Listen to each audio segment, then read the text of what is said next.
Donc, Sean Lortie de Laval contre Esteban Tremblay du Saguenay-Lac-Saint-Jean.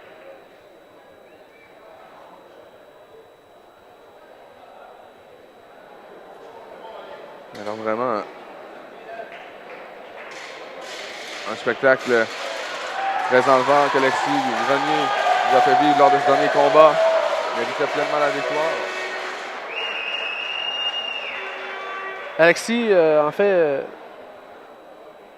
dans sa catégorie, ils étaient plusieurs. Il a dû livrer 3 combats pour se rendre à la médaille d'or. Donc, c'est pleinement mérité. Alors, comme on vient de le mentionner, les prochains combattants, Sean Lortie de la région de Laval et Esteban Tremblay de la région du Saguenay-Lac-Saint-Jean.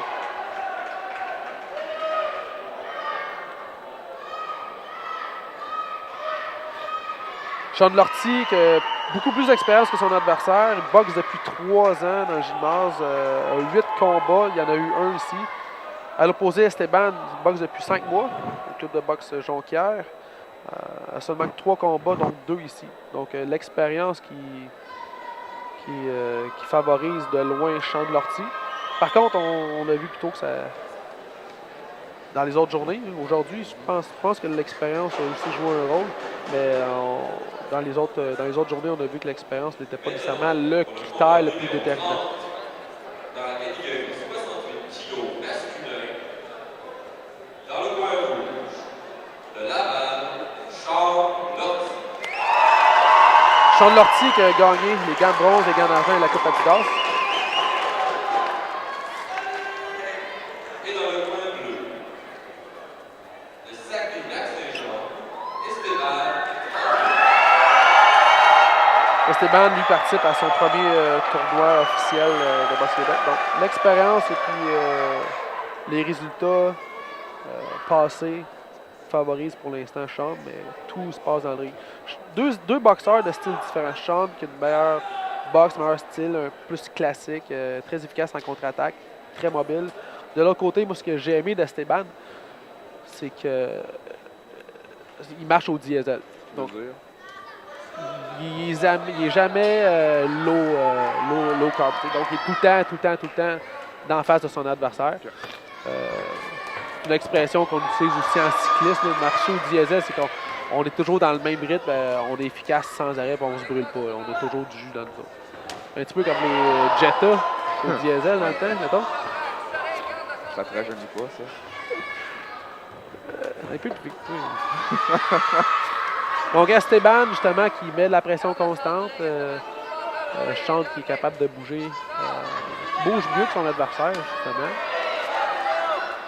Plus de coups depuis le début de ce premier round. Ouais. Esteban, même rendu près de son adversaire, pour l'instant, a de la misère à lancer des coups. Mais c'est ce qu'il a fait dans les 2 premiers combats aussi. Partait les combats un petit peu plus bas, mais son volume, après, il montait puis il restait haut assez longtemps. Donc, on a fait des coups là, du côté de leur champion de un bel uppercut. Une bonne droite, l'arbitre intervient.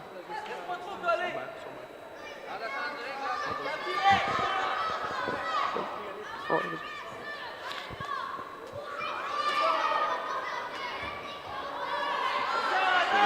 c'est épuisant. Ce que Esteban fait là en ce moment, c'est épuisant, non seulement pour lui, mais pour son adversaire. Recevoir une pression constante comme ça, c'est pas facile physiquement là, pour un boxeur. Donc, le boxeur le plus expérimenté pour l'instant qui est dans le trou, il n'a pas nécessairement aimé les dernières secondes. C'est une ronde en 2 temps, ça.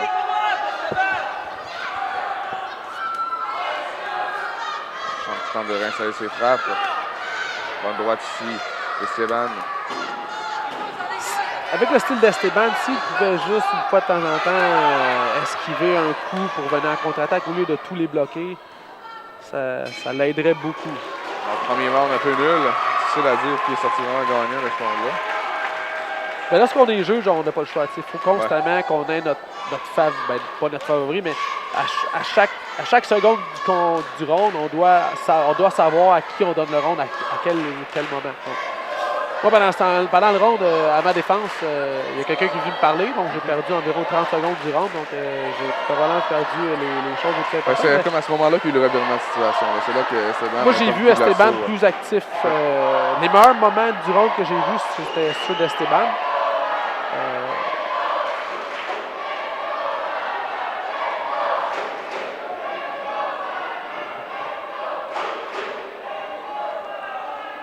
Encore une fois, on me posait des questions, mais sinon, en fait, je vais donner ce round-là à Esteban, mais c'est pas le combat, c'est pas le round le plus clairement départagé de l'histoire non plus. Sean se devra de trouver un moyen de résister à la pression constante. C'est-à-dire utiliser son jab, être mobile, plus bouger, comme il le fait là. Mais encore là, il le fait un petit peu trop tard. Bon, là, ça, c'est bien. Parfait. Il était capable de s'en sortir avant que son... Bon, c'est un beau mouvement, c'est bien. Ça, c'est une belle action. Belles actions. Contre-attaque. Là, il faudrait qu'il soit capable de ressortir plus vite que ça. Je connais vraiment à qui mieux. Ça, le Sean, pour l'instant, il boxe de la façon qu'il doit boxer contre Esteban. Esteban, lui, doit continuer. Puis probablement épuiser son adversaire à la deuxième moitié du round. J'ai peut-être l'impression que aussi Sean est un boxeur qui danse beaucoup. Est-ce que ça peut l'épuiser justement après 2 rounds? Ben, en fait, quand on est obligé d'être à l'extérieur du ring, dans le ring, mais autour du ring, pas être dans le centre, c'est celui qui bouge le plus qui perd du jus pas mal. Mais d'un autre côté, est-ce que c'est moins épuisant danser puis bouger que de manger des coups de poing? Ouais. À ce niveau-là, c'est l'athlète qui va choisir avec quoi il est mieux. Mais Esteban qui revient tranquillement. Le début du round était clairement en faveur de Sean. Pour l'instant, Esteban qui revient un petit peu plus. Il ne faut pas que Sean s'épuise. Si Esteban est capable d'aller épuiser Sean un petit peu, puis être capable d'aller chercher Sean dans ses dernières énergies, il va être capable d'aller chercher le round encore. Mais pour l'instant, c'est encore Sean qui est à l'avance. On se retrouve dans les câbles. Sean qui reste, son rebond, les pieds un petit peu moins actifs. Là, ça risque d'être de plus en plus payant pour Esteban. Si j'étais le coach à Sean, je lui demanderais tout de suite de continuer à bouger, bouge, arrête. Il a eu ses meilleurs moments en bougeant constamment. Donc, faut pas qu'il se mette à croire qu'il peut être, qu'il devrait rester. Là, il devrait se tasser puis revenir à l'attaque après. On dit aller avec les droites. Et on entend la cloche, fin du deuxième round. Donc, ce combat-là, ce round-là, plus facilement dans l'avantage de Sean. On va dire combat, les 2 rounds partagés pour commencer. Mais ce round-là, plus incisif de la part de Sean. Sean, lorsqu'il marque, lorsqu'il lance ses attaques comme des zones de 3, 4, 5 coups, au lieu de rester là, puis bloquer, puis revenir après, il devrait utiliser sa mobilité, se donner un angle, puis revenir tout de suite en contre-attaque. Ce qu'il faisait au début du round, ce qu'il ne faisait pas à la fin. Pourquoi? Il y a plusieurs raisons. Ça peut être à cause qu'il était fatigué, ça peut être à cause que justement il était rendu trop confiant. Il se disait, de toute façon, quand mon adversaire me frappe, il me fait pas mal, donc je vais rester avec lui, je vais le dominer à son propre jeu. Ça se peut dire, à la boxe, là, il y a aussi un petit peu le guts des boxeurs entre les autres. On veut montrer qu'on est capable de recevoir leur coup, on veut montrer qu'on est capable de leur en donner. Donc, c'est pas nécessairement l'intelligence qui prime des fois dans les combats de boxe. C'est l'orgueil aussi beaucoup. Mais si on parle juste d'intelligence de ring, de comment gagner le combat pour que ce soit le plus facile possible, Sean devrait livrer moins de batailles et se mettre à danser un petit peu plus. Mais comme là, on a vu, on dirait qu'il veut embarquer dans la bataille. Là. Bonne droite d'Esteban. Encore une solide ou une autre bonne droite. Au corps maintenant.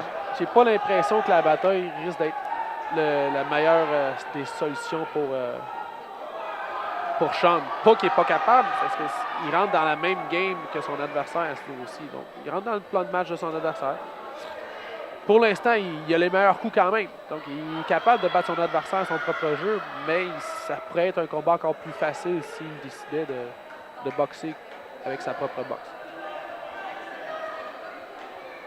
Dans le milieu de ce 3e round, il tente de percer la défensive là, de Esteban du côté de Sean. On voit ce que je voulais dire comme image de marcher au diesel. On voit depuis le début du combat, en fait depuis les 2 derniers rounds, que Esteban mange des coups sans arrêt. Les blocs, il les met hautes. Ah ouais. Il ne mange pas beaucoup de coups francs. Mais il est constamment en avance. Il bouge, les coups sont toujours au même rythme. Ça, c'est pas une qualité, avoir les coups au même rythme, mais au moins, il lance des coups. Là. Il n'est pas juste là à se faire frapper. Donc, une belle endurance, mais je chante qu'il a vraiment levé son jeu d'un cran. Le premier round était serré, mais les 2 autres, il a utilisé son expérience, sa mobilité un peu plus. Dans son tir un peu moins mobile, mais l'expérience a joué en sa faveur. Là. La foule se lève pour encourager les 2 boxeurs qui nous livrent un autre excellent combat.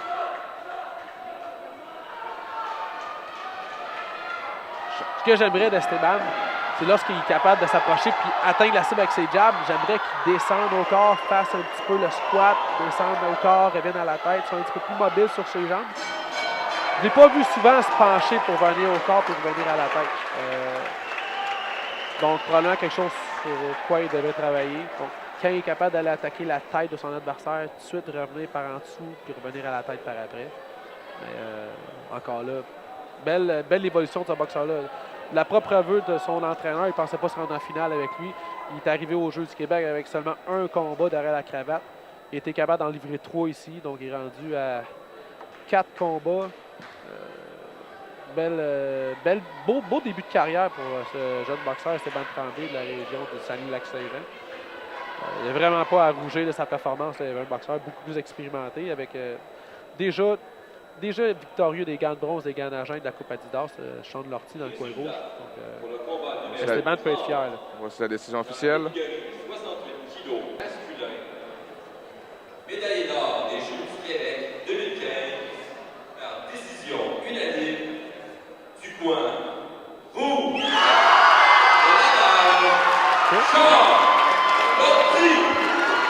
Alors, Sean Lortie, champion de cette catégorie 68 kg avec la médaille d'or.